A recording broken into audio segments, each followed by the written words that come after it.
राधे राधे, हरे कृष्ण। आप सभी का दिन शुभ हो। आज दिनांक है 18 नवंबर, दिन है मंगलवार और आज है मार्गशीर्ष मास के कृष्ण पक्ष की चतुर्दशी तिथि। और आज चतुर्दशी तिथि सुबह 7:13 से प्रारंभ होगी, जिसका समापन होगा बुधवार को सुबह 9:43 पर। चतुर्दशी तिथि पर मासिक शिवरात्रि का व्रत रखा जाता है और आज मासिक शिवरात्रि के साथ साथ बहुत सारे शुभ संयोग भी बन रहे हैं, लेकिन आज भद्राकाल भी रहने वाला है। तो चलिए जान लेते हैं शुभ मुहूर्तों के बारे में और भद्राकाल के समय के बारे में। आज ब्रह्म मुहूर्त रहेगा सुबह 5:11 से 5:59 तक। सूर्योदय होगा सुबह 6:46 पर। सूर्यास्त होगा शाम 5:37 पर। आज स्वाति नक्षत्र पूरा दिन रहेगा। आयुष्मान योग सुबह 8:09 तक रहेगा। बाद में सौभाग्य योग प्रारंभ हो जाएगा। अभिजीत मुहूर्त सुबह 11:50 से 12:33 तक रहेगा। राहु काल दोपहर 3 बजे से 4:30 बजे तक रहेगा। चतुर्दशी के व्रत में निशीता काल मुहूर्त में पूजा की जाती है, तो आज रात 11:40 से देर रात 12:33 तक निशीता काल मुहूर्त रहेगा।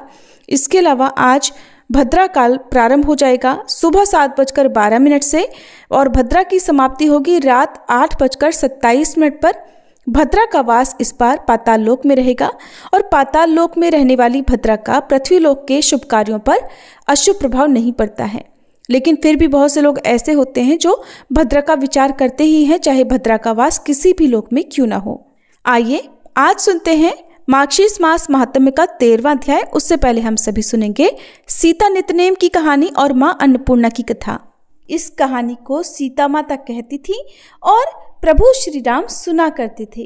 एक दिन श्री राम भगवान को किसी काम के लिए बाहर जाना पड़ा, तो सीता माता कहने लगी कि भगवान, मेरा तो 12 वर्ष का नितनेम है, अब आप बाहर जाएंगे तो मैं अपनी कहानी किसे सुनाऊंगी। तब श्री राम ने कहा कि सीते, आप कुएं की पाल पर जाकर बैठ जाना और वहां पर जो भी औरतें पानी भरने आएंगी उन्हें अपनी कहानी सुना दिया करना। सीता माता कुएं की पाल पर जाकर बैठ गई। तभी एक स्त्री आई। उसने रेशम की जरी की साड़ी पहन रखी थी और सोने का घड़ा ले रखा था। सीता माता उसे देखकर कहने लगी, बहन, मेरा 12 वर्ष का नितनेम सुन लो। पर वह स्त्री बोली कि मैं तुम्हारा नितनेम सुनूंगी तो मुझे तो घर जाने में देर हो जाएगी और मेरी सास मुझसे झगड़ा करेगी। इसलिए उसने कहानी नहीं सुनी और अपने घर चली गई। लेकिन उसके घर जाते ही उसकी रेशम जरी की साड़ी फट गई। सोने का घड़ा मिट्टी के घड़े में बदल गया। सासू ने देखा तो पूछा, अरे बहू, ये किसका दोष अपने सिर लेकर आ गई है। बहू बोली, माँ जी, कुएं पर एक औरत बैठी थी। उसने अपनी कहानी सुनने के लिए कहा, लेकिन मैंने नहीं सुनी। शायद उसी का ये फल मुझे मिला है। बहू की बात सुनकर अगले दिन वही साड़ी और वही घड़ा लेकर सास कुएं की पाल पर गई। सास को वहीं पर सीता माता बैठी मिली, तो माता सीता ने कहा, बहन, मेरी कहानी सुन लीजिए। सासू बोली, एक बार छोड़, मैं तो 4 बार कहानी सुन लूंगी। तब सीता माता बोली, राम आए लक्ष्मण आए, देश के पुजारी आए, नित नेम का नेम लाए, आओ राम बैठो राम, तपी रसोई जीमो राम, माखन मिश्री खाओ राम, दूध पताशा पियो राम, सूत के पल का मोठो राम, शाल दुशाला पोठो राम, शाल दुशाला ओढ़ो राम, जब बोलूं राम ही राम, राम सवारे सबके काम, खाली घर भंडार भरेंगे, सबका बेड़ा पार करेंगे, श्री राम जय जय राम। सासू बोली, बहन, कहानी तो बहुत अच्छी लगी। फिर कहानी सुनकर सासू घर चली गई और उसकी साड़ी फिर से रेशम जरी की बन गई। मिट्टी का घड़ा भी फिर वापस से सोने के घड़े में बदल गया। बहू ने देखा तो कहने लगी, सासू माँ, आपने ये सब कैसे किया। सासू बोली, बहू, तू दोष लगाकर आई थी और मैं अब दोष उतार कर आ रही हूँ। बहू ने पूछा कि माँ जी, वह कुएं वाली स्त्री कौन है। सासू ने बताया कि वह तो सीता माता थी। वो पुराने से नया कर देती हैं, खाली घर में भंडार भर देती हैं। वह लक्ष्मी जी का वास घर में कर देती हैं और मनुष्य की जो भी इच्छा हो उसे पूर्ण कर देती हैं। बहू बोली, माँ जी फिर तो ऐसी कहानी मुझे भी सुना दो। सास बोली कि ठीक है, तुम भी सुनो। फिर सास ने कहानी शुरू की।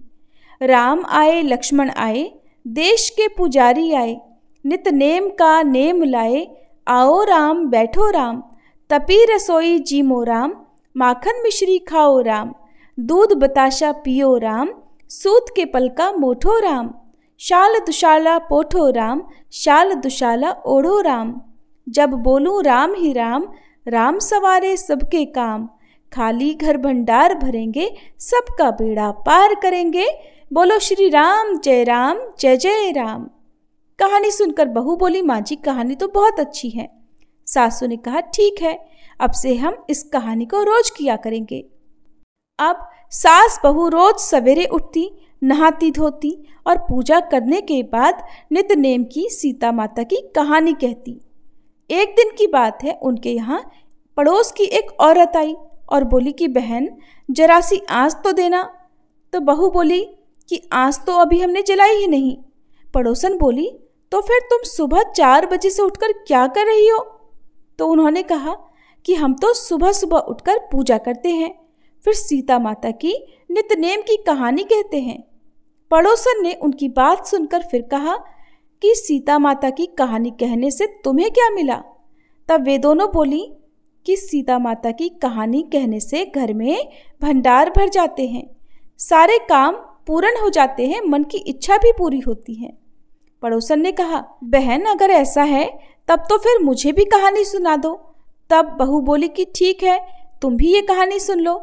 राम आए लक्ष्मण आए, देश के पुजारी आए, नित नेम का नेम लाए, आओ राम बैठो राम, तपी रसोई जीमो राम, माखन मिश्री खाओ राम, दूध बताशा पियो राम, सूत के पल का मोठो राम, शाल दुशाला पोठो राम, शाल दुशाला ओढ़ो राम, जब बोलूं राम ही राम, राम सवारे सबके काम, खाली घर भंडार भरेंगे, सबका बेड़ा पार करेंगे, श्री राम जय जय राम। पड़ोसन ने इस कहानी को सुना तो कहने लगी, बहन कहानी तो बहुत अच्छी लगी।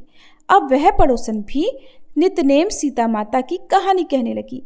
कहानी कहने से सीता माता ने पड़ोसन के भी धन के भंडार भर दिए। देखते ही देखते अब तो पूरे मोहल्ले में नित्यनेम की कथा चल पड़ी और हर किसी की मनोकामना पूर्ण होने लगी। हे सीता माता, जैसे आपने उन सभी के भंडार भरे, वैसे ही हमारे भी भरना। कहानी कहने वाले, सुनने वाले और हुंकार भरने वाले सबके भरना। सभी प्रेम से बोलिए, सीता मैया की जय। माँ अन्नपूर्णा व्रत की कथा के अनुसार प्राचीन समय की बात है। काशी निवासी धनंजय की पत्नी का नाम सुलक्षणा था। उसे अन्य सभी सुख प्राप्त थे, केवल निर्धनता ही उनके दुख का एकमात्र कारण थी और यही दुख उसे हर समय सताता था। एक दिन सुलक्षणा अपने पति से बोली, स्वामी आप कुछ उद्यम करो तो काम चले, इस प्रकार कब तक काम चलेगा? सुलक्षणा की ये बात धनंजय के मन में बैठ गई और वह उसी दिन विश्वनाथ शंकर जी को प्रसन्न करने के लिए बैठ गया और कहने लगा, हे देवाधिदेव विश्वेश्वर, मुझे पूजा पाठ कुछ भी करना नहीं आता, मैं तो केवल आपके ही भरोसे बैठा हूँ। इतनी विनती करके वह 2-3 दिन तक लगातार भूखा प्यासा बैठा रहा। ये देखकर भगवान शंकर ने उसके कान में अन्नपूर्णा अन्नपूर्णा अन्नपूर्णा इस प्रकार 3 बार कहा। ये कौन क्या कह गया? बस इसी सोच में धनंजय पड़ गया कि मंदिर से आते ब्राह्मण को देखकर वह पूछने लगा, पंडित जी अन्नपूर्णा कौन है? तब ब्राह्मण ने कहा, अरे धनंजय, तू तो अन्न छोड़कर बैठा है, इसलिए तुझे हर समय अन्न की ही बात सूझती है। जा घर जाकर अन्न ग्रहण कर। धनंजय अपने घर गया, जाकर पत्नी से सारी बात कही।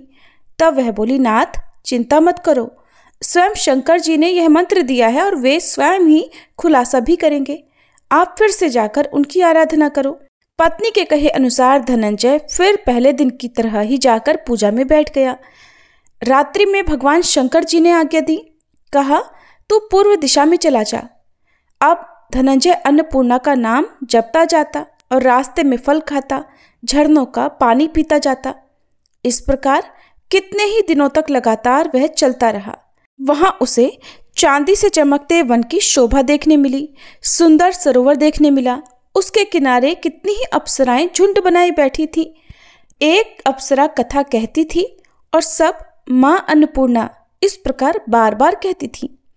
ये अगहन मास की उजियारी रात्रि थी और आज से ही व्रत का आरंभ था। जिस शब्द की खोज करने वह निकला था, वहां उसे वही शब्द सुनने को मिला। धनंजय ने तब उनके पास जाकर धीरे से पूछा, हे देवियों, आप ये सब क्या कर रही हो? तब उन सब ने कहा, हम सब माँ अन्नपूर्णा का व्रत कर रही हैं। व्रत करने से क्या होता है और क्या ये व्रत किसी ने किया भी है? इसे कब किया जाए, कैसे किया जाए और इसकी कैसी विधि है? मुझसे भी कहो। धनंजय के कहने पर वे अप्सराएं कहने लगी, इस व्रत को कोई भी कर सकता है। 21 दिन व्रत करने के लिए 21 गांठ वाला सूत लेना। 21 दिन यदि ना कर पाएं तो 1 दिन का ही उपवास करें और ये भी ना करें तो केवल कथा सुनकर ही प्रसाद ले लें। निराहार रहकर कथा कहें। कथा सुनने वाला कोई ना मिले तो पीपल के पत्तों को रखकर सुपारी या घृत कुमारी यानी ग्वार पाठ को वृक्ष के सामने रखकर दीपक को साक्षी बनाकर सूर्य, गाय, तुलसी या महादेव को बिना कथाएं सुनाए मुख में अन्न मत डालना। यदि भूल से कुछ पड़ जाए तो 1 दिवस फिर उपवास करें। व्रत के दिन क्रोध ना करें और झूठ ना बोलें। अप्सराओं के द्वारा विधि बताने पर धनंजय बोला, फिर बताइए इस व्रत के करने से क्या होगा? तब वे कहने लगी, इसके करने से अंधे को नेत्र मिल जाता है, लूलों को हाथ मिल जाता है, निर्धन के घर धन के भंडार भर जाते हैं, बांझन को संतान मिलती है, मूर्ख को विद्या मिलती है और जो जिस कामना से व्रत को करता है माँ उसकी वह हर कामना पूर्ण करती हैं। धनंजय कहने लगा, बहनों, मेरे घर में भी धन नहीं है, विद्या नहीं है, कुछ भी तो नहीं है मेरे पास। मैं तो दुखिया ब्राह्मण हूँ। मुझे इस व्रत का सूत दोगी क्या? हाँ भाई, तेरा कल्याण हो, हम तुझे सूत देंगी, ले इस व्रत का मंगल सूत ले ले। तब धनंजय ने उन अप्सराओं से सूत लेकर व्रत को किया। व्रत पूरा हुआ। तभी सरोवर में से 21 खंड की स्वर्ण सीढ़ी हीरा मोती जड़ी हुई प्रकट हुई। धनंजय जय अन्नपूर्णा कहता जाता था। इस प्रकार जाने कितनी ही सीढ़ियां वह उतरता गया। तब अंदर जाकर उसने क्या देखा कि करोड़ों सूर्यों से प्रकाशमान माँ अन्नपूर्णा का मंदिर है। उसके सामने स्वर्ण सिंहासन पर माँ अन्नपूर्णा विराजमान है। सामने भिक्षा हेतु शंकर भगवान खड़े हैं। देवांगनाएं चवर डुला रही हैं। कितने ही हथियार बांधे पहरा दे रही हैं। धनंजय दौड़कर माँ जगदम्बा के चरणों में गिर पड़ा। देवी उसके मन का दुख जान गई। धनंजय हाथ जोड़कर कहने लगा, माता, आप तो अंतर्यामिनी हैं, आपको मैं अपनी दशा भला क्या बताऊं, आप तो सब कुछ जानती हैं। तब माता बोली, तुमने मेरा व्रत किया है, जा संसार तुम्हारा सत्कार करेगा। माता ने धनंजय की जिह्वा पर बीज मंत्र लिख दिया। अब तो उसके रोम रोम में विद्या प्रकट हो गई। इतने में क्या देखता है कि वह काशी विश्वनाथ के मंदिर में खड़ा है। माँ का वरदान लेकर धनंजय घर आया। अपनी पत्नी सुलक्षणा से सारी बात कही। माता जी की कृपा से उसके घर में धन संपत्ति उमड़ने लगी। छोटा सा घर बहुत बड़ा गिना जाने लगा। जैसे शहद के छत्ते में मक्खियां जमा हो जाती हैं, उसी प्रकार अनेक सगे संबंधी आकर उसकी पढ़ाई करने लगे। कहने लगे, इतना धन और इतना बड़ा घर, सुंदर संतान नहीं है तो फिर इस कमाई को कौन भोगेगा? सुलक्षणा से तो कोई संतान हुई नहीं, इसलिए तुम दूसरा विवाह कर लो। अनिच्छा होते हुए भी धनंजय को दूसरा विवाह करना पड़ा और सती सुलक्षणा को सौतन का दुख झेलना पड़ा। इस प्रकार धीरे धीरे दिन बीतते गए। फिर अगहन मास आया। नए बंधन से बंधे पति से सुलक्षणा ने कहलवाया कि इस व्रत के प्रभाव से ही हम सुखी हुए हैं, इस कारण यह व्रत छोड़ना नहीं चाहिए। ये माता जी का प्रताप है जो हम इतने संपन्न और सुखी हुए हैं। सुलक्षणा की बात सुनकर धनंजय उसके यहाँ आया और व्रत में बैठ गया। नई बहू को इस व्रत के बारे में कुछ भी पता नहीं थी। वो तो धनंजय के वापस घर लौटने की राह देख रही थी। दिन बीतते गए और व्रत पूर्ण होने में केवल 3 दिन बाकी थे कि तभी नई बहू को खबर मिल गई। उसके मन में ईर्ष्या की ज्वाला दहक रही थी। वह सुलक्षणा के घर आ धमकी और उसने वहां भगदड़ मचा दी और वह मारे क्रोध के धनंजय को अपने साथ लिवा ले गई। नए घर में धनंजय को थोड़ी देर के लिए निद्रा ने आ दबाया। वह गहरी नींद सो गया और ठीक उसी समय नई बहू ने उसका व्रत का सूत तोड़कर आग में फेंक दिया। अब तो माताजी का कोप जाग गया। इधर माता क्रोधित हुई और उधर उसके घर में अचानक आग लग गई। सब कुछ जलकर खाक हो गया। सुलक्षणा जान गई और पति को फिर अपने घर ले आई। नई बहू रूठ कर अपने पिता के घर जा बैठी। पति को परमेश्वर मानने वाली सुलक्षणा बोली, नाथ घबराना नहीं, माताजी की कृपा अलौकिक है। पुत्र कुपुत्र हो जाता है पर माता कभी कुमाता नहीं होती। इसलिए आप श्रद्धा और भक्ति से आराधना शुरू करो, वे हमारा कल्याण जरूर करेंगी। धनंजय फिर माता के पीछे पड़ गया। फिर वही सरोवर सीढ़ी प्रकट हुई और उसमें वह माँ अन्नपूर्णा कहकर उतर गया। वहां जाकर माता के चरणों में करुण क्रंदन करने लगा, विलाप करने लगा। माता प्रसन्न होकर बोली, ये मेरी स्वर्ण की मूर्ति ले, उसकी पूजा करना तो फिर सुखी हो जाएगा। जा, तुझे मेरा आशीर्वाद है। तेरी पत्नी सुलक्षणा ने श्रद्धा से मेरा व्रत किया है, उसे मैंने पुत्र का वरदान दिया है। धनंजय ने आंखें खोली तो खुद को काशी विश्वनाथ के मंदिर में खड़ा पाया। वहां से फिर उसी प्रकार वह घर को आया। इधर सुलक्षणा गर्भवती हुई और 9 महीने पूरे होते ही उसके यहाँ पुत्र का जन्म हुआ। गांव में आश्चर्य की लहर दौड़ पड़ी। अब तो गांव में जिसकी कोई भी कामना होती वही मनौती मांगने लगता और इस तरह सभी लोगों की मनोकामनाएं पूर्ण होने लगी। इस तरह उसी गांव के निसंतान सेठ के पुत्र होने पर उसने माता अन्नपूर्णा का मंदिर बनवा दिया। उसमें माताजी धूमधाम से पधारी, यज्ञ हुआ और धनंजय को मंदिर के आचार्य का पद दे दिया गया।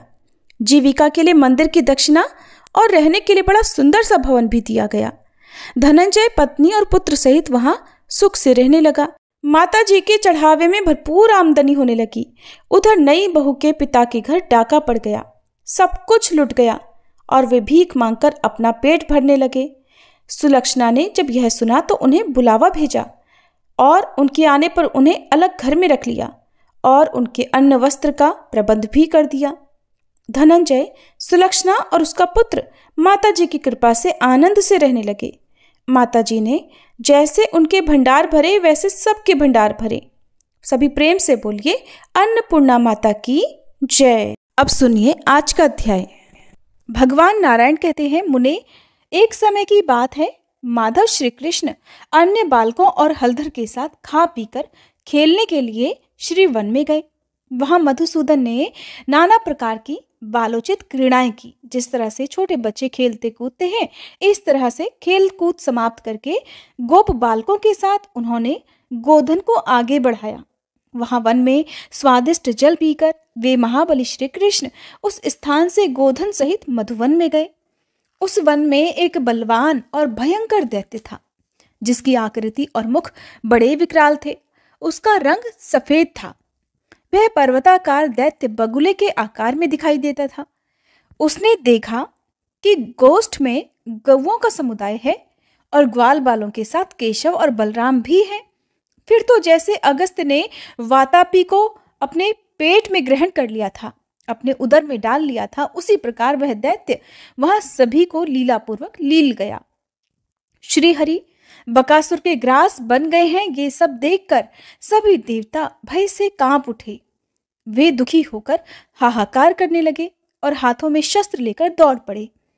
इंद्र ने दधीची मुनि की हड्डियों का बना हुआ वज्र चलाया, किंतु उसके प्रहार से बकासुर मर नहीं सका, केवल उसकी एक पंख जल गई। चंद्रमा ने हिमपात किया, किंतु उससे उस दानव को केवल सर्दी के कष्ट का ही अनुभव हुआ, उससे भी कुछ नहीं हुआ। सूर्यपुत्र यम ने उस पर यमदंड मारा, जिससे वह कुंठित हो गया, हिल डुल नहीं सका। वायु ने वायव्यास्त्र चलाया, उससे वह एक स्थान से उठकर दूसरे स्थान पर चला गया, लेकिन फिर भी उसका वध नहीं हो पाया। वरुण ने शिलाओं की अर्थात पत्थरों की वर्षा की, उससे उसको बहुत पीड़ा तो हुई। अग्निदेव ने आग्नेयास्त्र चलाकर उसकी सभी पंखें जला दी। कुबेर के अर्धचंद्र से उसके पैर कट गए। ईशान के सूल से वह असुर मूर्छित हो गया। ये देखकर ऋषि और मुनि भयभीत होकर श्री कृष्ण को आशीर्वाद देने लगे। इसी बीच में श्री कृष्ण ब्रह्म तेज से प्रज्वलित हो उठे। उन परमेश्वर ने बाहर और भीतर से दैत्य के सारे अंगों में अग्नि उत्पन्न कर दी। उन सबका वमन करके फिर उस दानव ने प्राण त्याग कर दिया। इस प्रकार बकासुर का वध करके बलवान श्री कृष्ण ग्वाल बालों और गौवों के साथ अत्यंत मनोहर केली कदम्ब कानन में जा पहुंचे। उसी समय वहां वृष रूपधारी प्रलंब नामक असुर आ पहुंचा, जो बड़ा बलवान, महान, धूर्त और पर्वत के समान ही विशालकाय था। उसने दोनों सींगों से श्री कृष्ण को उठाकर वहां घुमाना आरंभ कर दिया। ये देखकर सभी ग्वाल बाल इधर उधर भागने और रोने लगे, परंतु बलवान बलराम जोर जोर से हंसने लगे, क्योंकि वो जानते थे कि मेरा भाई तो साक्षात परमेश्वर है। उन्होंने बालकों को समझाया और कहा, अरे भय किस बात का है। इधर मधुसूदन ने स्वयं उसके दोनों सींग पकड़ लिए और उसे आकाश में घुमाकर धरती पर पटक कर मार दिया। दैत्यराज प्रलंब पृथ्वी पर गिरकर अपने प्राणों से हाथ धो बैठा।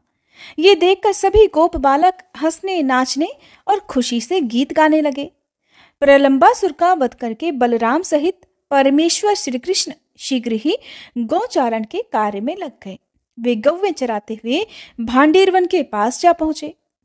उस समय माधव को जाते देख बलवान दैत्यराज केशी ने अपनी टाप से धरती को खोदते हुए शीघ्र ही उनको घेर लिया।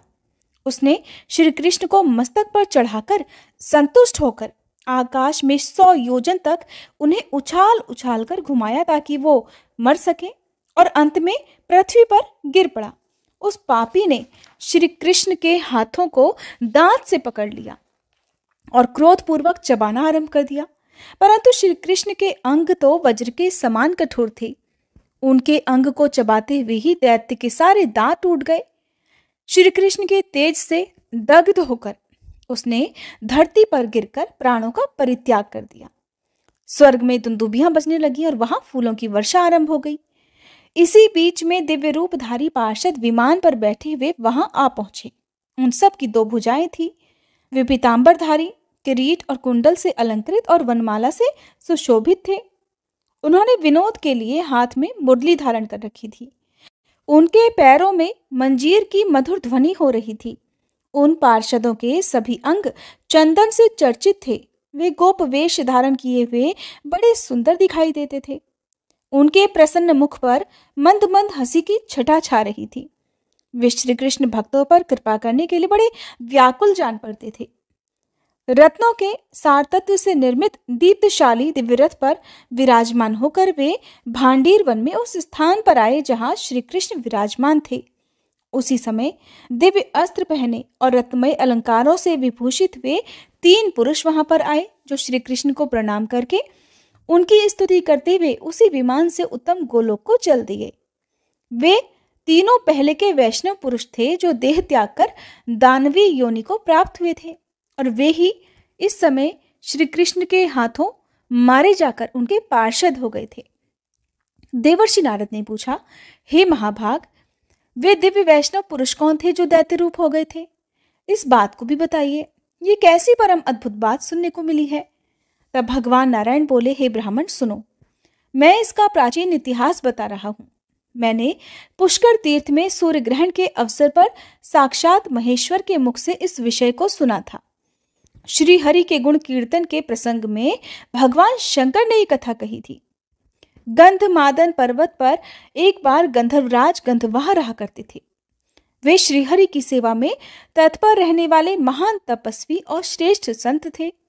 मुने उनके 4 पुत्र हुए, जो गंधर्वों में श्रेष्ठ समझे जाते थे। वे सोते और जागते समय दिन रात श्री कृष्ण के चरण कमलों का ही चिंतन किया करते थे। वे सबके सब दुर्वासा जी के शिष्य थे और श्री कृष्ण की आराधना में लीन रहा करते थे। प्रतिदिन कमल चढ़ाकर ही श्री कृष्ण की पूजा करने के बाद ही जल पिया करते थे। उन 4 के नाम इस प्रकार हैं, वसुदेव, सुहोत्र, सुदर्शन और सुपार्श्व। वे 4 श्रेष्ठ वैष्णव थे और पुष्कर में तपस्या करते थे। चिरकाल तक तपस्या करने के बाद उन्होंने मंत्र को सिद्ध कर लिया था।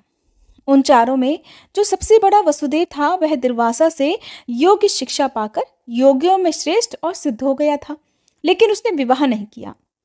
वह ब्रह्म तेज से प्रज्वलित होकर तत्काल देह त्याग कर श्री कृष्ण का पार्षद हो गया। एक दिन वे तीनों भाई चित्र सरोवर के तट पर गए। वे सूर्योदय काल में श्री कृष्ण की पूजा के लिए कमल लेना चाहते थे। हे मुने, कमलों को इकट्ठा करते हुए ले जाते समय उन वैष्णवों को जब भगवान शंकर के सेवकों ने देखा, तब वे सब उन्हें बांधकर अपने साथ ले गए। शंकर जी के सेवक शरीर से बलिष्ठ थे, इसलिए उन दुर्बल वैष्णवों को पकड़कर उन्हें शंकर जी के पास वो ले गए।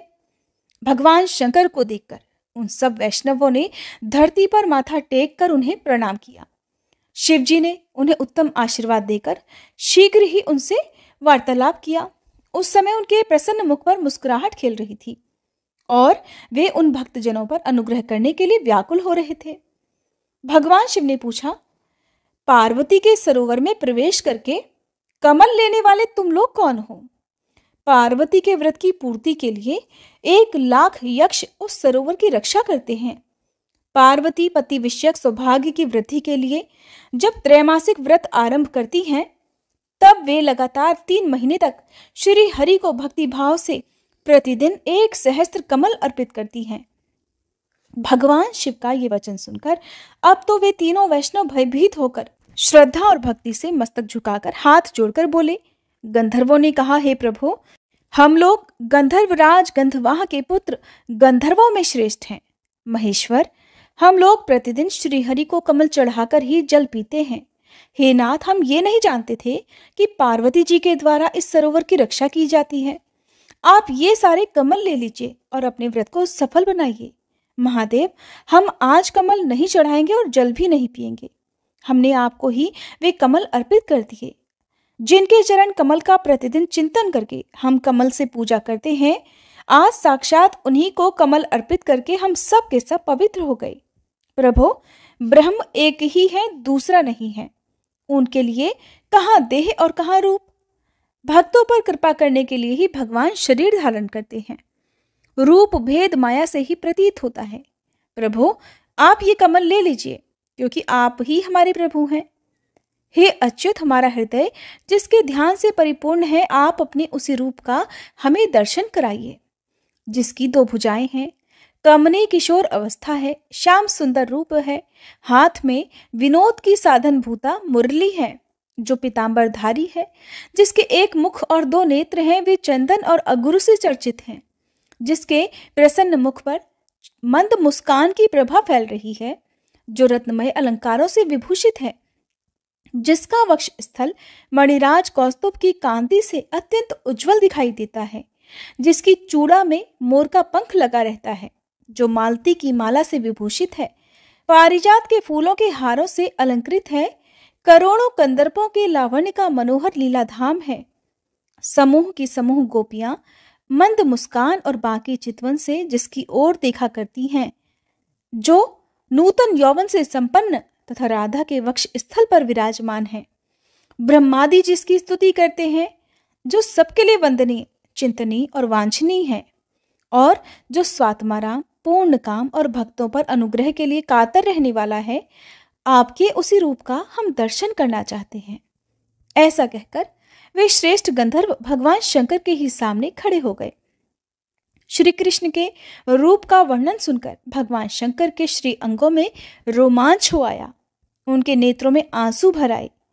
वे गंधर्वों की उक्त बातें सुनकर उनसे इस प्रकार बोले कि मैंने ये जान लिया था कि तुम लोग श्रेष्ठ वैष्णव हो और अपने चरण कमलों की धूल से पृथ्वी को पवित्र करने के लिए ही भ्रमण कर रहे हो।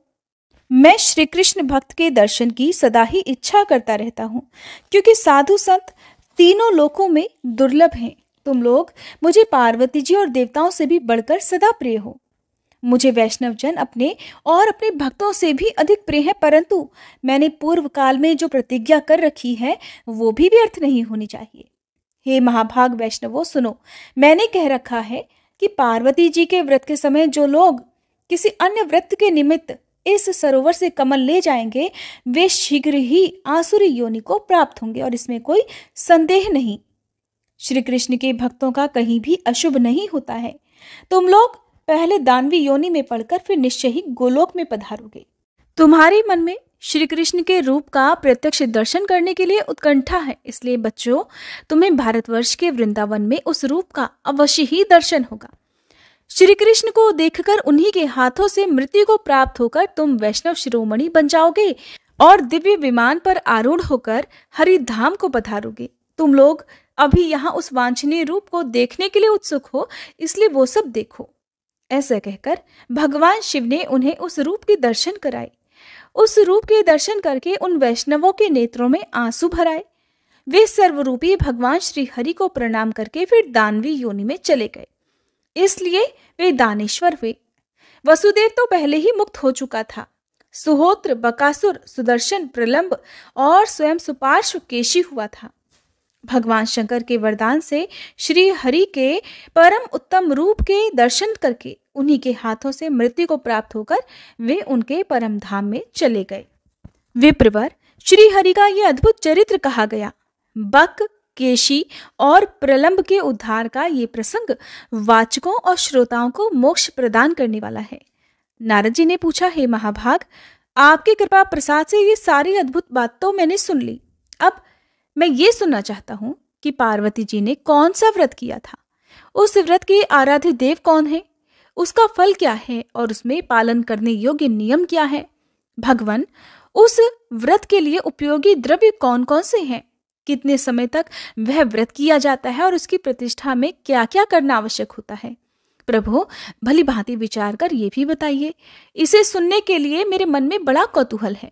तब श्री नारायण मुनि बोले, हे मुने, यह त्रैमासिक नामक व्रत है जो नारी के पति विषयक सौभाग्य को बढ़ाने वाला है। इस व्रत के आराध्य देवता हैं राधिका सहित भगवान श्री कृष्ण। उत्तरायण के विषुव योग में इसका आरंभ होता है।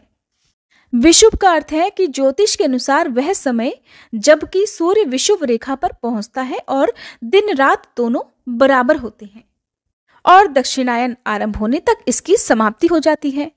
वैशाख की संक्रांति से एक दिन पहले संयम पूर्वक रहकर ही निश्चय हविष्य का सेवन करें। फिर वैशाख की संक्रांति के दिन स्नान करके गंगा जी के तट पर व्रत का संकल्प ले। फिर व्रती पुरुष कलश पर, मणि में, शालिग्राम शिला में या जल में राधिका सहित श्री कृष्ण का पूजन करे। पहले 5 देवताओं की पूजा करके भक्तिभाव से राधा वल्लभ श्री कृष्ण का ध्यान करे। अब उनके साम वेदोक्त ध्यान का भी वर्णन करता हूं, सुनो। भगवान श्री कृष्ण की अंग कांति सजल जलधर के समान श्याम है। वे रेशमी पीतांबर धारण करते हैं। उनका मुख शरदकाल की पूर्णिमा के चंद्रमा के समान मनोहर है। उस पर मंदहास की प्रभा फैल रही है। नेत्र शरद ऋतु के प्रफुल्ल कमलों की शोभा को भी तिरस्कृत कर रहे हैं। उनमें सुंदर अंजन लगा हुआ है। वे गोपियों के मन को बारंबार मोहते रहते हैं। राधा जी उनकी ओर देख रही हैं। वे राधा जी के वक्ष स्थल में विराजमान हैं। ब्रह्मा, अनंत, शिव और धर्म आदि देवता उनकी स्तुति करते हैं। इस प्रकार श्री कृष्ण का ध्यान करके व्रती महिला या पुरुष उस ध्यान के द्वारा ही उनका सानंद आह्वान करे। इसके बाद वह राधा का ध्यान करे। वह ध्यान यजुर्वेद की मध्यान्ह शाखा में वर्णित है। राधा रासेश्वरी हैं, रमणीया हैं और रासोल्लास रास के लिए उत्सुक रहती हैं। रास मंडल के मध्य भाग में उनका स्थान है। वे रास की अधिष्ठात्री देवी हैं। रासेश्वर के वक्ष स्थल में वास करती हैं। रास की रसिका हैं। रसिक शेखर श्याम सुंदर की प्रिया हैं। रसिकाओं में श्रेष्ठ हैं। सुरम्य रमा रूपिणी हैं। प्रीतम के साथ रमण के लिए उत्सुक रहती हैं। चंदन, कस्तूरी की बेंदी और सिंदूर बिंदु से उनका श्रृंगार किया गया है। कपोलों पर मनोहर पत्रावली की रचना शोभा देती है। अग्निशुद्ध दिव्य वस्त्र से उनकी उज्ज्वलता बढ़ गई है। उत्तम रत्नों द्वारा निर्मित कुंडलों की कांति से उनके सुंदर कपोल प्रकाशित हो रहे हैं। ब्रह्मा आदि के भी सेवनी श्री कृष्ण स्वयं ही उनकी सेवा करते हैं। सर्वेश्वर के द्वारा उनकी स्तुति की जाती है और वे सबकी कारण स्वरूपा हैं। ऐसी श्री राधा का मैं भजन करता हूँ अथवा करती हूँ। इस प्रकार ध्यान करके श्री कृष्ण के साथ उनका पूजन करें। प्रतिदिन भक्तिभाव से 16 उपचार अर्पित करके पूजा करें। व्रती महिला पुरुष प्रत्येक उपचार को अलग अलग करके सबको बारी बारी से प्रसन्नता पूर्वक अर्पित करें। मुने हर दिन 108 दिव्य सहस्त्र दल कमल लेकर उनकी 108 बार आहुतियां दे। भक्ति भाव से कृष्णाय स्वाहा इस मंत्र का उच्चारण करके यत्न पूर्वक वे आहुतियां देनी चाहिए। आम और केले के कच्चे या पके फल को लेकर उसकी 108 आहुतियां भक्ति भाव से देनी चाहिए। फल अखंड होने चाहिए। मुने हर दिन 100 ब्राह्मणों को भक्ति पूर्वक भोजन कराएं। व्रती को नित्य 108 आहुतियों का हवन करना चाहिए। वे आहुतियां भक्ति पूर्वक राधिका सहित श्री कृष्ण को देनी चाहिए। हे नारद, घी मिश्रित तिल से भी हवन करें। नित्य बाजे बजाएं और श्री हरि का कीर्तन कराएं। 3 महीने तक इस नियम का पालन करके उसके बाद व्रत की प्रतिष्ठा करें। हे नारद, प्रतिष्ठा के दिन जो विधान आवश्यक है उसे भी सुनो। 90,000 अक्षत कमल की आहुति दें और यत्नपूर्वक 9,000 ब्राह्मणों को उत्तम स्वादिष्ट और मीठे अन्न भोजन कराएं। 9,720 फल और तरह तरह के मनोहर द्रव्य का नैवेद्य अर्पित करें। इसके बाद संस्कार युक्त अग्नि की स्थापना करके विद्वान पुरुष होम करे। घी युक्त तिल की 90,000 आहुतियां देकर ब्राह्मणों को भक्ति भाव से वस्त्र, भोजन, यज्ञोपवीत और फल सहित अन्न और तिल के लड्डू दे। साथ ही शीतल जल से भरे हुए 90 कलशों का भी दान करना चाहिए। इस प्रकार व्रत करके ब्राह्मण को दक्षिणा देनी चाहिए। दक्षिणा का परिमाण वही है जो वेदों में बताया गया है। 1000 बैल हों और उनके सींगों में सोना मढ़ा गया हो। हे ब्राह्मण, इस प्रकार त्रैमासिक व्रत बताया गया है। इस सामवेदोक्त व्रत का पूर्व काल में हम दोनों ने भी पालन किया था। हे ब्राह्मण, दूसरी स्त्रियों द्वारा उस व्रत का अनुष्ठान होता देख पार्वती देवी ने प्रसन्नता पूर्वक दोनों हाथ जोड़कर भक्ति भाव से सिर झुकाकर भगवान शंकर से कहा। पार्वती जी बोली, हे जगन्नाथ, आज्ञा कीजिए, मैं उत्तम व्रत का पालन करूंगी। हम दोनों के इष्ट देव श्री हरि के व्रतों में ये श्रेष्ठ व्रत है। पार्वती जी की ये बात सुनकर भगवान शंकर बहुत प्रसन्न हुए और उनका शरीर पुलकित हो उठा। हंसकर मधुर वाणी में वे बोले, हे ईश्वरी, आप महालक्ष्मी स्वरूपा हो, आपके लिए भला क्या साध्य है। आप सर्वसम्मत स्वरूपा और अनंत शक्ति रूपिणी हो। देवी, आप जिसके घर में हो वह संपूर्ण ऐश्वर्य का भाजन है। हे शुभ प्रदे, मैं ब्रह्मा और विष्णु तुम में भक्ति रखकर तुम्हारे कृपा प्रसाद से ही संसार की सृष्टि, पालन और संहार में समर्थ हुए हैं। हिमालय कौन है, मेरी क्या बिसात है, और कार्तिकेय और गणेश भी क्या है। आपके बिना तो हम सब लोग असमर्थ हैं और आपका सहयोग पाकर हम सभी सब कुछ करने में समर्थ हैं। ऐसा कहकर भगवान शंकर ने देवी पार्वती से उस व्रत का अनुष्ठान करवाया। पार्वती जी ने सभी स्त्रियों की अपेक्षा विलक्षण रूप से उस व्रत का संपादन किया। हे नारद, इस प्रकार पार्वती जी ने जो व्रत किया था वह सब मैंने कह सुनाया। पार्वती जी के व्रत में ब्राह्मण लोग रत्न ढोकर ले जाने में असमर्थ हो गए। हे नारद, ये सारा इतिहास तो तुमने सुन लिया। अब जो प्रसंग चल रहा है वह श्री कृष्ण का बाल चरित्र भी सुनो। ये श्री कृष्ण की बाल लीला पद पद में नई नई प्रतीत होगी। पूर्वोक्त दानवेंद्रों का वध करके श्री कृष्ण ग्वाल बालों के साथ फिर गोकुल धाम में अपने घर को चले गए, जो कि कुबेर भवन के समान ही बड़ा समृद्धशाली था। वहां बालकों ने बड़ी प्रसन्नता के साथ सभी लोगों से वन में जो भी घटित हुई थी घटनाएं उनके बारे में बता दिया। ये सुनकर सभी लोग हैरान रह गए, किंतु नंद जी को बड़ा भय हुआ। उन्होंने वृद्ध गोपों और बड़ी बूढ़ी गोपियों को अपने घर पर बुलवाया और जो संकट छाया हुआ था उसे दूर करने का उपाय ढूंढ निकाला। उपाय निश्चित करके गोपराज उस स्थान का त्याग कर देने को तैयार हो गए। मुने, उन्होंने उसी समय सबको वृंदावन में चलने की आज्ञा दी। नंद जी की आज्ञा सुनकर सभी लोग वहां जाने को तत्पर हो गए। गोप, गोपियां, बालक, बालिकाएं सब इस नई यात्रा के लिए तैयार हो गए। उन्होंने सोचा कि अब गोकुल में रहना खतरे से खाली नहीं है। तब समस्त ग्वाल बाल श्री कृष्ण और हलधर के साथ बड़ी प्रसन्नता के साथ चल दिए। तरह तरह की वेशभूषा वाले वे बालक गीत गाते हुए जा रहे थे। कोई वंशी की मधुर तान छेड़ते तो कोई सींग बजाते थे। किन्हीं के हाथों में करताल थे और कुछ लोगों ने अपने हाथों में वीणा ले रखी थी। किन्हीं के हाथों में षड्यंत्र थे तो किन्हीं के हाथों में सिंगे थे। कुछ गोप बालकों ने अपने कानों में नए नए पल्लव भी पहन रखे थे। और कितने ही अधखिले कमल और दूसरे दूसरे फूल भी उन्होंने धारण कर रखे थे। किन्हीं के हाथों में फूलों के नए नए गजरे थे। कुछ लोगों ने घुटनों तक लंबी बनमाला भी गले में डाल रखी थी। ऐसा इसलिए क्योंकि वो सब किसी नई यात्रा पर जाने के लिए तैयार जो हो रहे थे। कुछ बालकों ने पल्लवों और फूलों से अपनी चोटियां सजा रखी थी। हे विप्रवर, सभी ग्वाल बाल तरुण अवस्था वाली गोपियों के यूथ और बड़ी बड़ी गोपियों की अपार संख्या थी। मुने, श्री राधा की जो सुशीला आदि सहेली गोपियां थी, वे भी तरह तरह के आभूषणों से विभूषित होकर बड़ी भव्य दिखाई देती थी। दिव्य वस्त्र धारण कर बड़े हर्ष से मुस्कुराती हुई वे सब की सब वृंदावन की ओर चलती। कोई शिबिका पर सवार थी तो कोई रथ पर। राधिका देवी रत्नमय अलंकारों से विभूषित होकर सोने के उपकरणों से युक्त रथ पर बैठकर उन सब सहेलियों के साथ यात्रा कर रही थी। यशोदा जी और रोहिणी जी भी उन सब के साथ रत्नमय अलंकारों से अलंकृत होकर स्वर्णमय उपकरणों से सुसज्जित रथ पर चढ़कर जा रही थी। नंद सुनंद श्रीदामा गिरिभानु विभाकर वीर भानु और चंद्रभानु ये प्रमुख गोपगण हाथी पर बैठकर बड़े आनंद से यात्रा कर रहे थे। श्री कृष्ण और बलदेव दोनों भाई रत्न निर्मित आभूषणों से सुसज्जित होकर स्वर्णमय रथ पर बैठकर बड़े हर्ष के साथ वृंदावन की ओर जा रहे थे। कोटि कोटि बूढ़े और जवान गोप उस यात्रा में सम्मिलित थे। कोई घोड़े पर सवार थे, कोई हाथियों पर सवार थे और कितने ही रथ पर चढ़कर यात्रा कर रहे थे।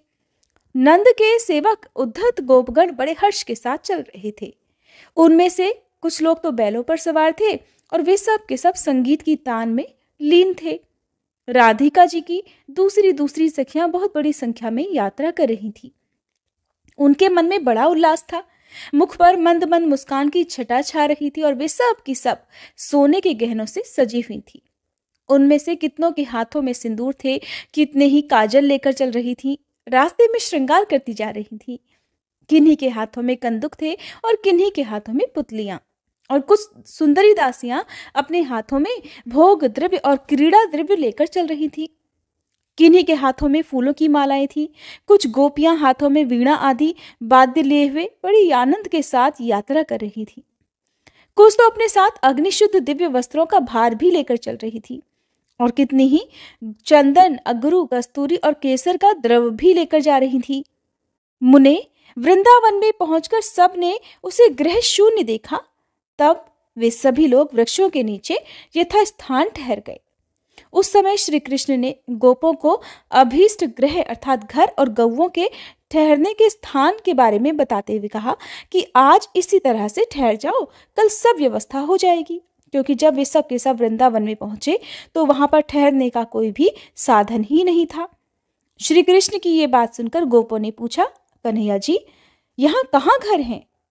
उनका ये प्रश्न सुनकर श्री कृष्ण बोले, इस स्थान पर बहुत से साफ घर हैं जिन्हें खुद देवताओं ने बनाया है, परंतु उन देवताओं को प्रसन्न किए बिना कोई भी घर हमारी नजर में नहीं आएगा। क्योंकि जब ये सब वृंदावन में पहुंचे वहां पर रुकने के लिए, ठहरने के लिए कोई घर ही उनको नजर नहीं आया। तब कुछ गोपों ने जब भगवान से प्रश्न किया तब उन्होंने इस प्रकार बताया। इसलिए भगवान कृष्ण कहने लगे कि हे गोपगण, बिना देवताओं को प्रसन्न किए, उनकी पूजा किए बिना तो यहाँ पर बसे हुए कोई भी घर हमारी नजर में आ ही नहीं सकते। इसलिए हे गोपगणों, आज वन देवताओं की पूजा करके वृंदावन के बाहर ही ठहरो। प्रातःकाल तुम्हें यहाँ पर निश्चय ही बहुत से रमणीय घर दिखाई देंगे। धूप दीप नैवेद्य भेंट पुष्प और चंदन आदि के द्वारा वट के मूल भाग में स्थित चंडिका देवी की पूजा करो। श्री कृष्ण की ये बात सुनकर गोपों ने फिर दिन में देवताओं की पूजा करके भोजन आदि किए और फिर रात में वहीं प्रसन्नता पूर्वक शयन किया, अर्थात वहीं पर विश्राम करके सो गए। भगवान नारायण कहते हैं, नारद, रात में वृंदावन के भीतर सभी ब्रजवासी और नंदराय जी सो गए। निद्रा के स्वामी श्री कृष्ण भी अपनी मैया यशोदा के वक्ष स्थल पर बड़ी गहरी निद्रा के वशीभूत हो गए। रमणी शैयाओं पर सोई हुई गोपियां भी निद्रा में लीन हो गई। कोई शिशुओं को गोद में लेकर, कोई अपनी सखियों के साथ सटकर, कोई छकड़ों पर और कोई रथों पर ही स्थित होकर निद्रा से अचेत हो गई। पूर्ण चंद्रमा की चांदनी फैल जाने से जब वृंदावन स्वर्ग से भी अधिक सुंदर लगने लगा, नाना प्रकार के पुष्पों का स्पर्श करके बहने वाली मंद मंद वायु से जब वह सारा वन प्रांत सुवासित अर्थात सुगंधित हो उठा, तब समस्त प्राणी निश्चेष्ट होकर सो गए। और रात में पंचम मुहूर्त के बीत जाने पर शिल्पियों के गुरु के भी गुरु भगवान विश्वकर्मा जी वहां आए। उन्होंने दिव्य और महीन वस्त्र धारण कर रखा था। उनके गले में मनोहर रत्नमाला शोभा दे रही थी।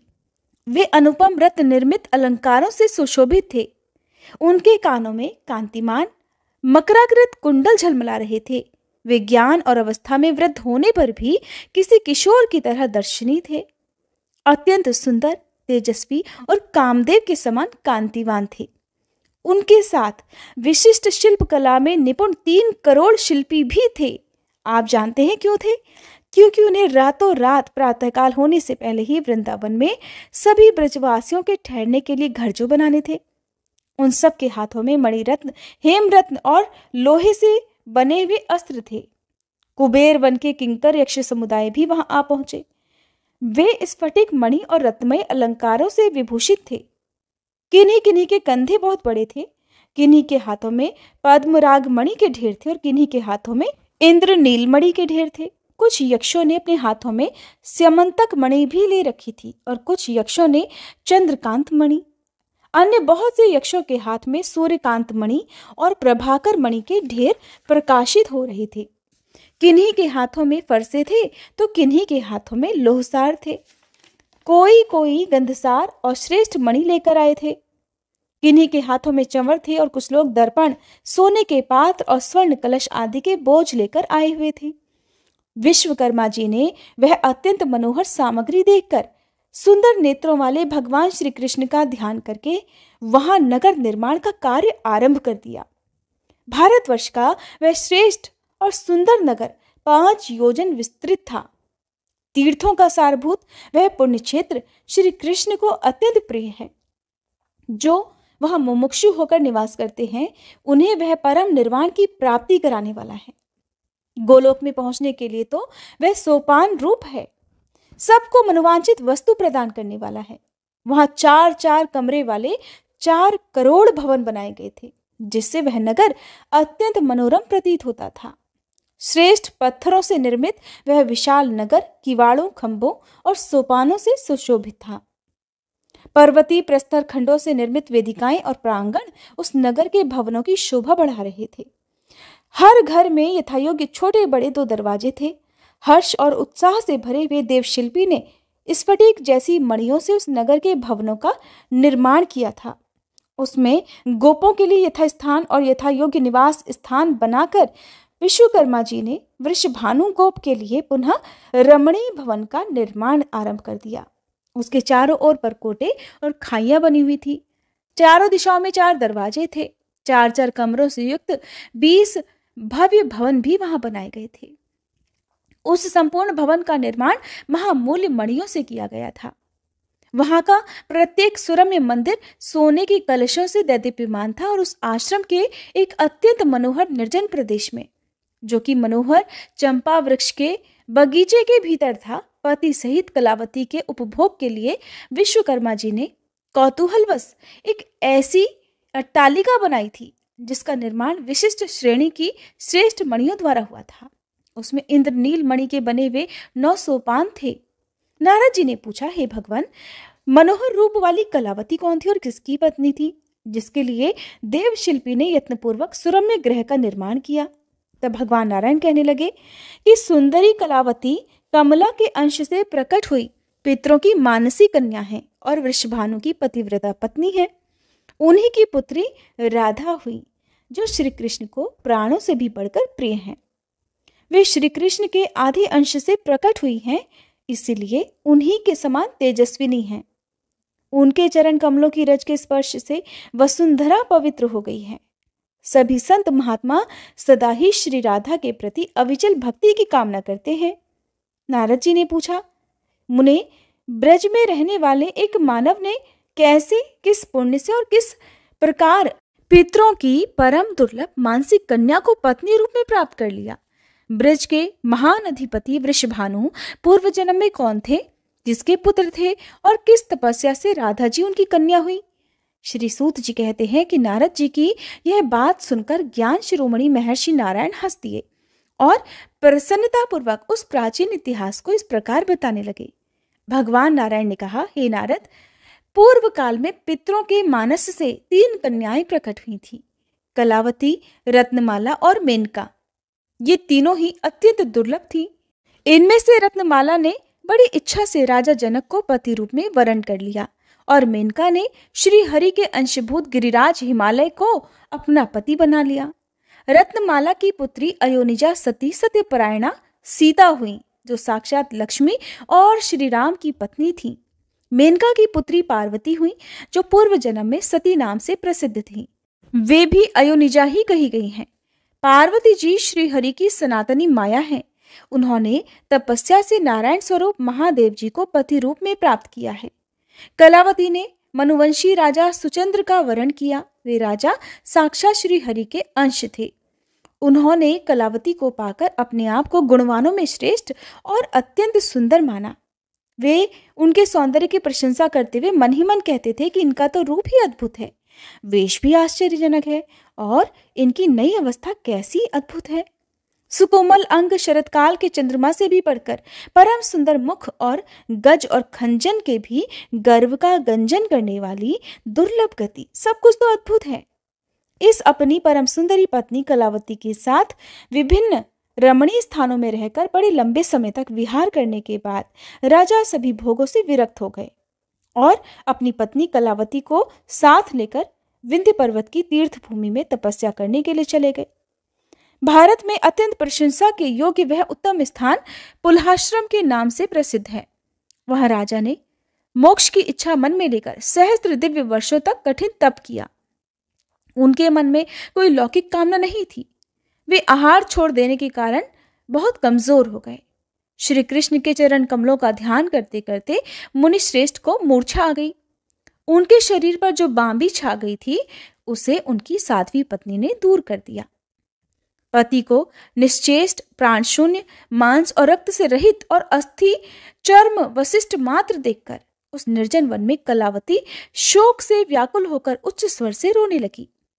मूर्छित पति को अपने सीने से लगाकर वह महादीना पतिव्रता हे नाथ, हा नाथ का उच्चारण करती हुई बड़े जोर जोर से विलाप करने लगी।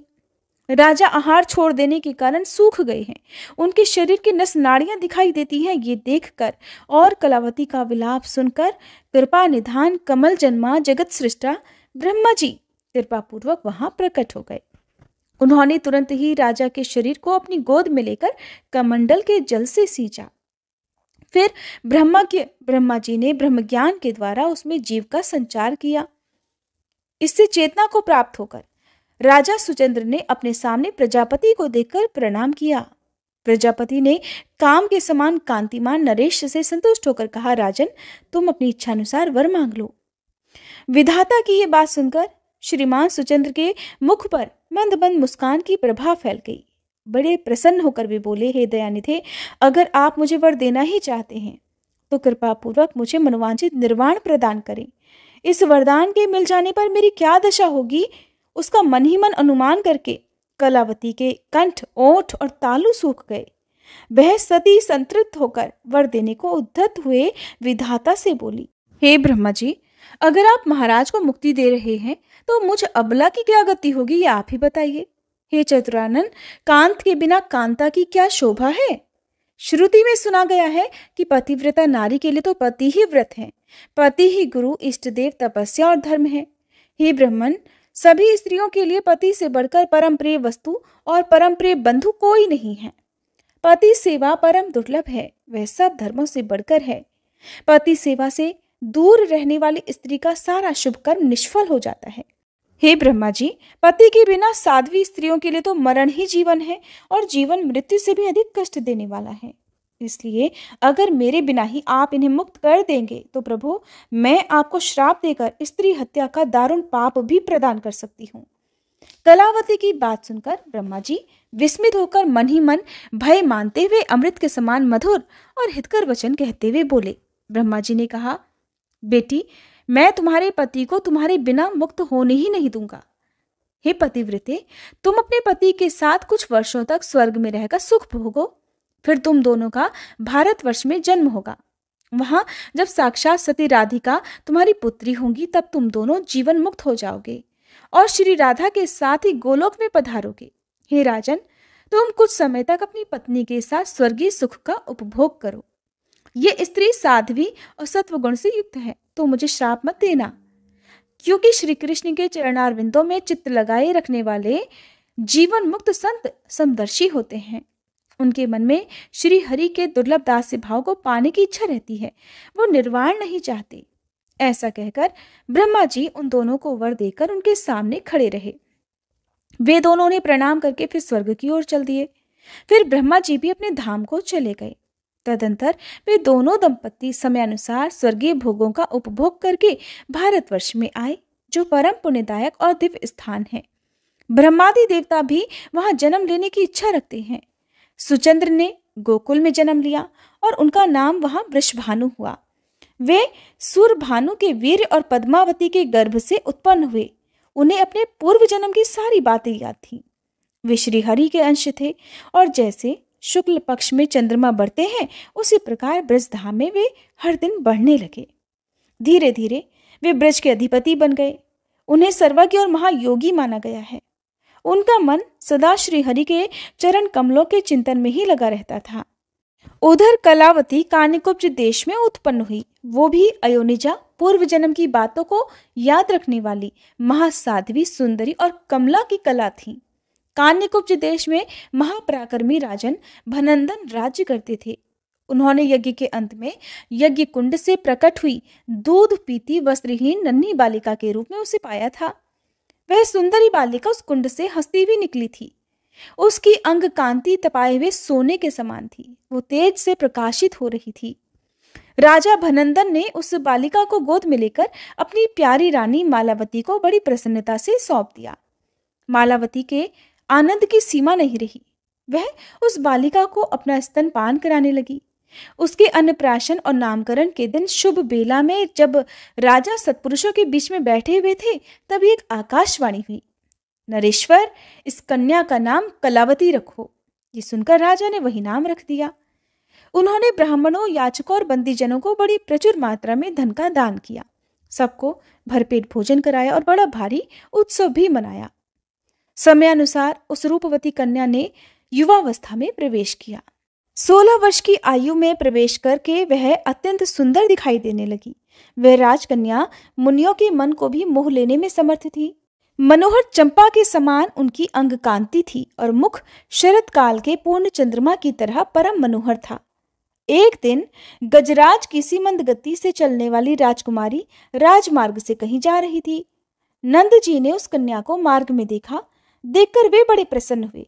उन्होंने उसे मार्ग से आने जाने वाले लोगों से बड़े आदर पूर्वक पूछा कि ये किसकी कन्या जा रही थी। तो लोगों ने बताया, यह महाराज भनंदन की कन्या है, जिसका नाम कलावती है।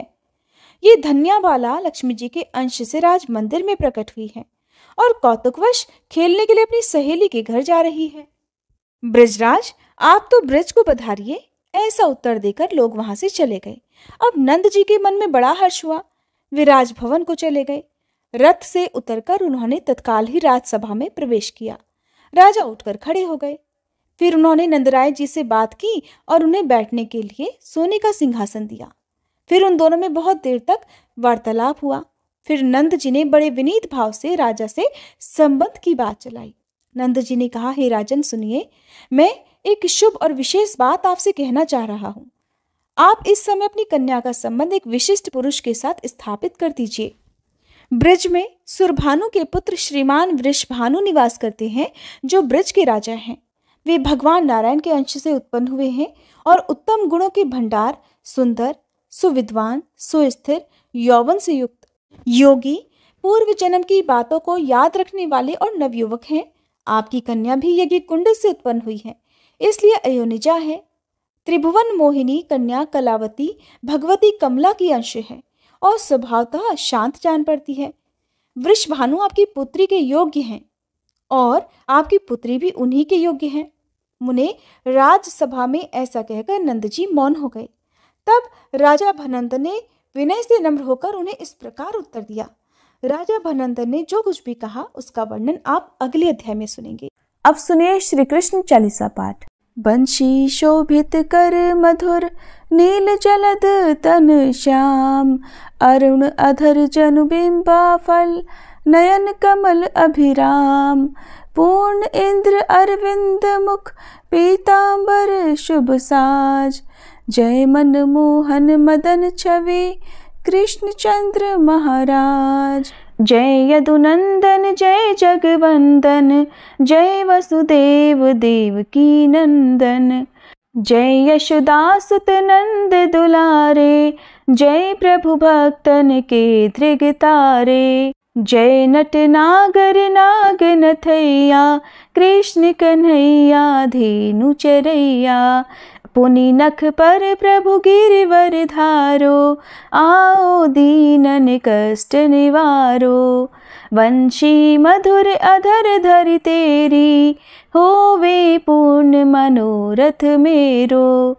आओ हरि पुनि माखन चाखो, आज लाज भारत की राखो, गोल कपोल चिबुक अरुणारे, मृदु मुस्कान मोहिनी डारे, रंजित राजीव नयन विशाला, मोर मुकुट वैजंती माला, कुंडल श्रवण पीत पट आछे, कटी किंकणिका छन काछे, नील जलज सुंदर तन सोहे, छवि लखि सुर नर मुनि मन मोहे, मस्तक तिलक अलक घुंघराले, आओ कृष्ण बांसुरी वाले, करी पय पान पूत नहीं तार्यो, अका बका कागा सुर मार्यो, मधुवन जलत अग्नि जब ज्वाला, भय शीतल लखि तहि नंद लाला,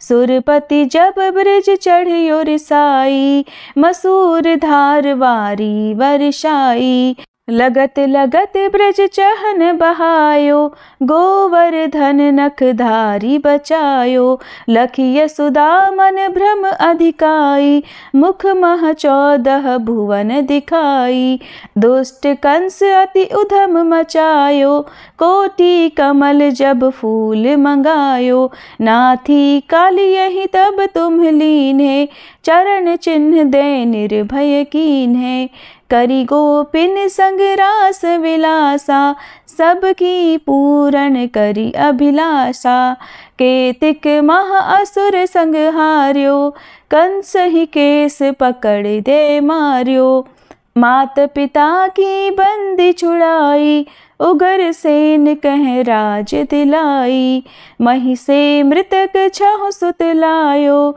मातु देव की शोक मिटायो, भौमासुर मुर दैत्य संहारो, लाए 18 सहस कुमारो, दे भी नहीं तृण चीर संहारा, जरा सिंधु राक्षस कह मारा, असुर बकासुर आदिक मार्यो, भक्तन के तब कष्ट निवार्यो, दीन सुदामा के दुख टार्यो, तंदुल 3 मूठ मुख डार्यो, प्रेम के साग विदुर घर मांगे, दुर्योधन के मेवा त्यागे, लखि प्रेम की महिमा भारी, ऐसे श्याम दीन हितकारी, भारत के पारथ रथ हाके, लिए चक्र कर नहीं बल ताके, निज गीता के ज्ञान सुनाए, भक्तन हृदय सुधा वर्षाए,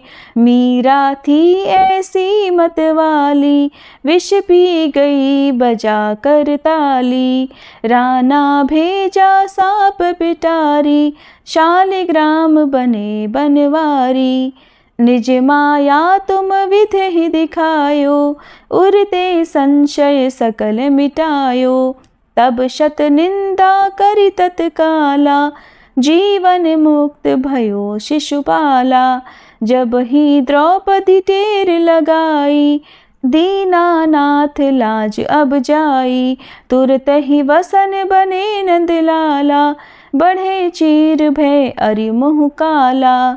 असनाथ के नाथ कन्हैया, डूबत भंवर बचावत नैया। सुंदर दास आस उरधारी, दया दृष्टि की जय बनवारी। नाथ सकल मम कुमति निवारो, क्षमहु बेगी अपराध हमारो।